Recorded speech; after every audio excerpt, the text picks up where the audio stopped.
Shalom Bapak Ibu Saudara, saat ini kita mau sama-sama belajar tentang 4 cara marah tanpa berbuat dosa.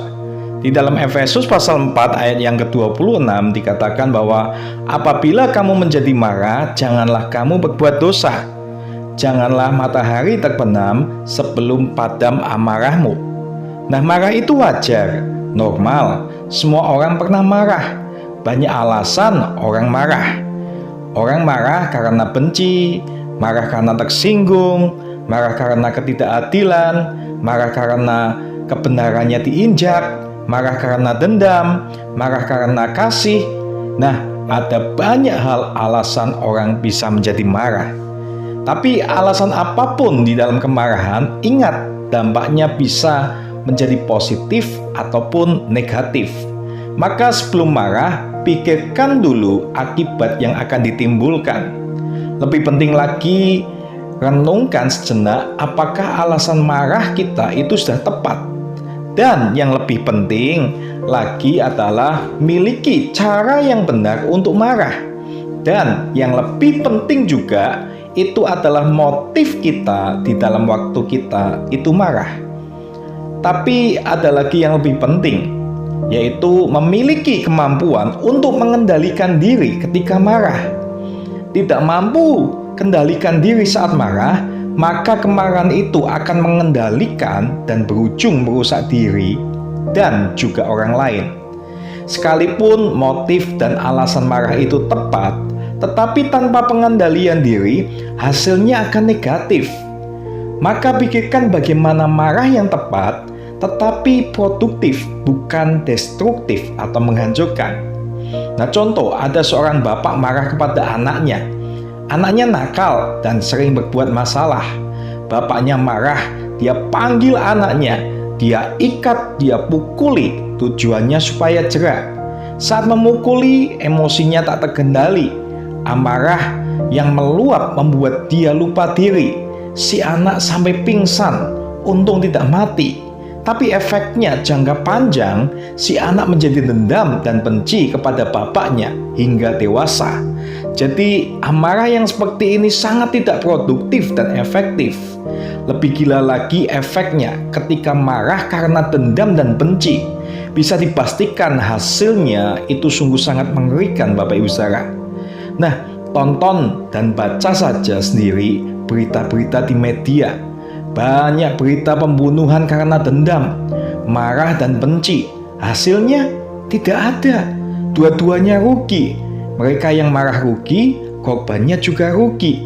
Karena itu kita perlu belajar seni yang benar untuk marah, agar waktu marah tidak destruktif, tapi produktif dan tidak berbuat dosa. Nah, Bapak Ibu Saudara, Rasul Paulus memberikan formulanya. Dikatakan di dalam Efesus 4 ayat 26, apabila kamu menjadi marah, janganlah kamu berbuat dosa. Janganlah matahari terbenam sebelum padam amarahmu. Kemarahan kita harus dinyalakan dengan api dari mezbah Tuhan. Paulus mengisyaratkan bahwa marah itu tidak dilarang.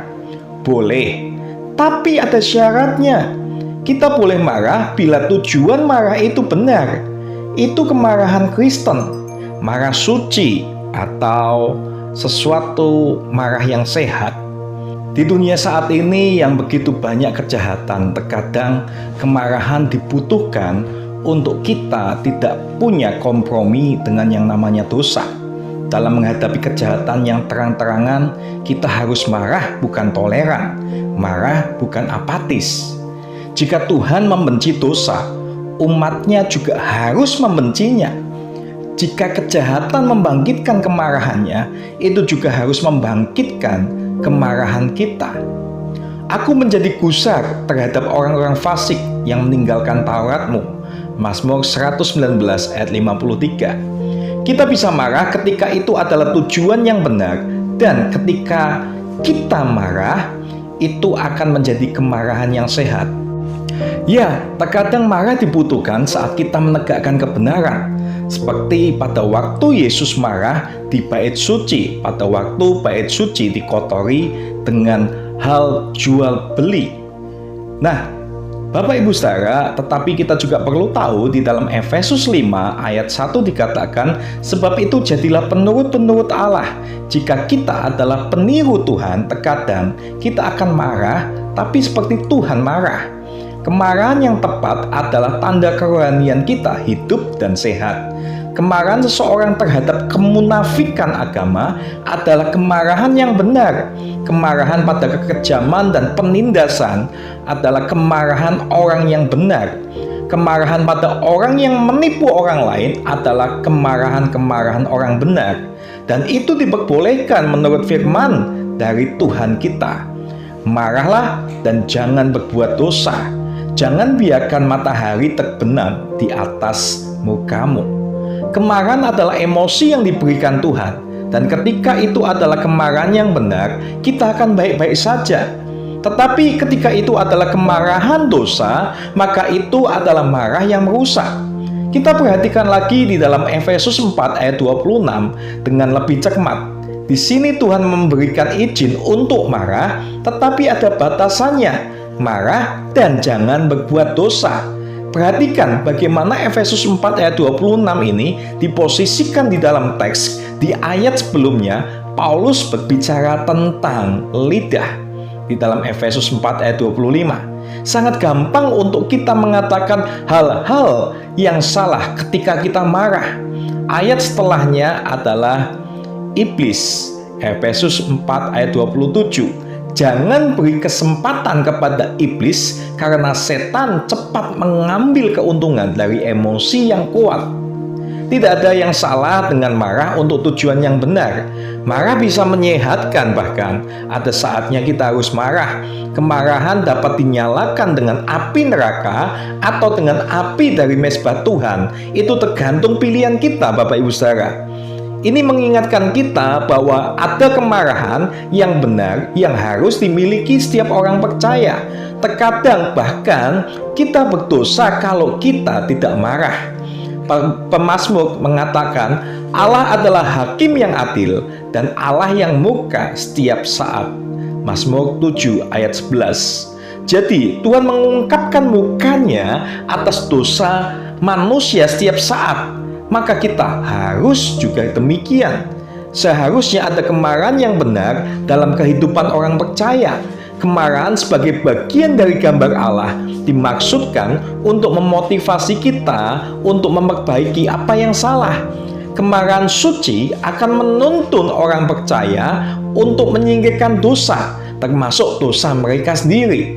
Sekarang ini kemarahan yang suci ini barang yang langka, karena marah kita sering dirusak oleh dosa. Karena itu ketika kita marah, kita harus memastikan bahwa kemarahan itu bebas dari rasa kesombongan, dendam, kebencian, permusuhan, dan semangat balas dendam. Walaupun kemarahan itu dibenarkan, itu tidak boleh berlangsung lama. Kita tidak boleh pergi tidur dan masih membawa marah itu sampai besok pagi. Itu sebabnya Paulus memperingatkan kita agar tidak memelihara kemarahan. Sebelum matahari terbenam, amarah harus sudah selesai. Artinya, marah tidak boleh lama-lama. Nah, murid-murid Pitagoras itu mereka mempunyai sebuah aturan bahwa jika pada siang hari mereka mengalami kemarahan dan membuat mereka saling menghina satu sama lain, mereka sebelum matahari terbenam, mereka harus berjabat tangan dan mencium satu sama lain dan juga berdamai. Ada juga seorang rabi Yahudi yang berdoa agar dia tidak pernah pergi tidur dengan pikiran pahit apapun terhadap seseorang. Kita harus bangun setiap pagi dan menghadapi setiap hari baru tanpa rasa sakit yang terjadi pada hari sebelumnya. Sekarang mari kita lihat bagaimana kita bisa marah dan tidak berbuat dosa. Yang pertama, saat marah kita harus mengevaluasi apakah alasan yang benar untuk marah. Apakah kemarahan ini berakar pada kesombongan, kebencian, keegoisan diri, ataukah dosa terhadap Tuhan dan sesama. Yang kedua, saat marah luangkan waktu sebelum menjawab.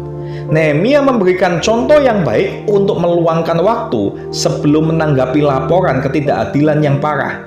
Setelah mendengar tuduhan itu, Nehemia tidak segera menanggapi. Dia merenungkan dulu. Demikian pula, salah satu cara agar kita tidak berbuat dosa dalam kemarahan adalah dengan meluangkan waktu untuk merenung, berdoa, dan meminta nasihat sebelum menanggapi sesuatu. Yang keempat, saat marah, kita harus berusaha menyelesaikannya secepat mungkin.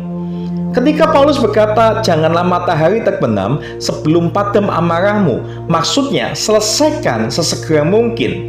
Bagaimana seharusnya kita mengatasi kemarahan kita dengan cepat? Untuk mengatasi kemarahan dengan cepat, kita harus selalu memaafkan. Kristus berkata bahwa kita harus mengampuni 77 kali.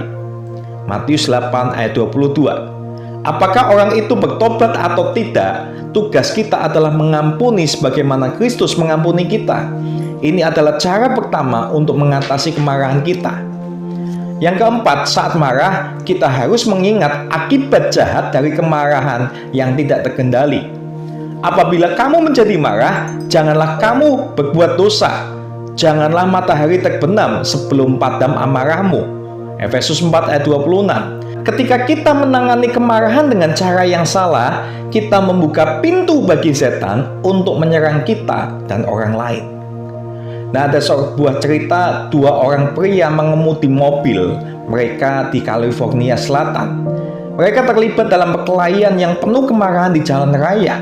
Persoalannya bermula dari seorang pengemudi yang satu memotong pengemudi yang lain di tempat parkir. Orang-orang yang berkepala panas ini, mereka melesat keluar dari tempat parkir dengan marah, saling mengejar. Mereka mengemudi dengan sembrono, menghindar dan meliuk-liuk keluar masuk lalu lintas. Mereka membahayakan banyak nyawa karena mengemudi dalam keadaan marah dan ugal-ugalan. Akhirnya, seorang pengemudi lepas kendali. Pengemudi dengan panik mencoba untuk mengendalikan mobilnya, tetapi akhirnya mobil mereka itu menabrak seorang gadis kecil yang ada di trotoar. Dan kita tahu gadis itu tidak bersalah, tetapi harus menjadi korban oleh karena kemarahan mereka berdua. Jika sekiranya mereka tidak marah, tidak akan ada yang terbunuh. Nah, Amsal 14 ayat 17 dikatakan, siapa lekas naik darah berlaku bodoh, tetapi yang bijaksana itu bersabar. Maka dari itu, kita harus tahu bagaimana mengendalikan amarah kita. Terima kasih, Tuhan Yesus memberkati.